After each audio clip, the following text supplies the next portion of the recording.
ప్రతి సంవత్సరం వృందావన ప్రజలు వర్షాలను ప్రసాదించే ఇంద్రదేవుని ఆరాధించేవారు. పంటలు బాగా పండాలని, జీవనం సుఖంగా సాగాలని ఆయనకు కృతజ్ఞతలు తెలియజేసేవారు.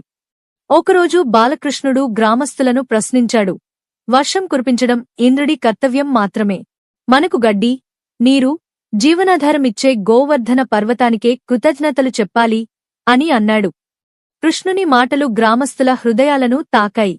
అందరూ కలిసి గోవర్ధన పర్వతాన్ని పూజించడం ప్రారంభించారు. గ్రామస్తులు తన పూజను ఆపివేశారని తెలుసుకున్న ఇంద్రుడు తీవ్రమైన కోపానికి లోనయ్యాడు. తన కోపంతో ఇంద్రుడు భయంకరమైన తుఫానును పంపించాడు. ఆకాశం నల్లమేఘాలతో కప్పుకుంది. ఉరుములు మెరుపులు భూమిని కంపింపజేశాయి. భయంతో వణికిపోయిన ప్రజలు కృష్ణుడి వద్దకు పరుగెత్తి సహాయం కోరారు. కృష్ణుడు అందరినీ గోవర్ధన పర్వతం వైపు తీసుకెళ్లాడు. అప్పుడు జరిగిన అద్భుతాన్ని చూసి అందరూ ఆశ్చర్యపోయారు. కృష్ణుడు తన ఎడమ చేతి చిటికెన వేలితో గోవర్ధన పర్వతాన్ని సులభంగా పైకి ఎత్తాడు. ఆ మహాపర్వతం ఒక విశాలమైన గొడుగులా మారింది.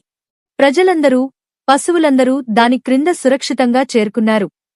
ఆ మహాపర్వతం ఒక విశాలమైన గొడుగులా మారింది. ప్రజలందరూ, పశువులందరూ దాని క్రింద సురక్షితంగా చేరుకున్నారు. 7 రోజులు 7 రాత్రులు కృష్ణుడు అలసట లేకుండా పర్వతాన్ని ధరించాడు. ఎంత వర్షం కురిసినా ప్రజలు సురక్షితంగానే ఉన్నారు.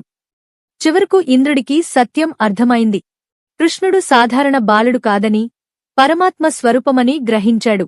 తన తప్పును గ్రహించిన ఇంద్రుడు భూమికి వచ్చి కృష్ణుడికి నమస్కరించి క్షమాపణ కోరాడు. కృష్ణుడు ఇంద్రుడిని క్షమించాడు. వర్షాలు ఆగిపోయాయి. వృందావనం మళ్లీ ఆనందంతో నిండిపోయింది.